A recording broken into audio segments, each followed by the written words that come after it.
কেন তোমার উপরে খুব একটা আমি ভরসা তো করিনি। তুমি আজ একরকম কাল একরকম বলো, তো তুমি বলো পৃথিবীতে ওই সত্যি কথাটা বলো। দুটো পুতুল তুমি কার জন্য এনেছো? তুমি সত্যি কথা বলবে। পুতুল দুটো কার জন্য তুমি এনেছো? তুমি কার জন্মদিনে এনেছো? ওই জন্মদিনে ছিল এনেছিলে তখন আয়ন পেটে ছিল।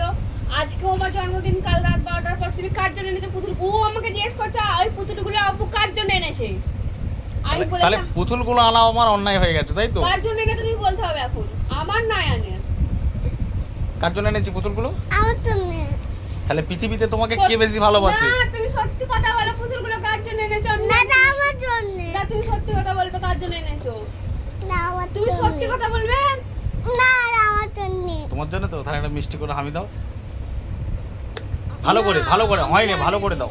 আমরা জানি নি পুতুলগুলো কার জন্য পুতুলগুলো তোমার মায়ের জন্য এনেছি, তোমার জন্য না। না। আচ্ছা তো আব্বু জিজ্ঞেস কর কার জন্মদিন, জিজ্ঞেস কর। তোর না আমার জিজ্ঞেস কর। হ্যাঁ? তো আব্বুকে তো বল মায়ের আজকে হ্যাপি বার্থডে। আমাকে চকলেট কই? আমার জন্য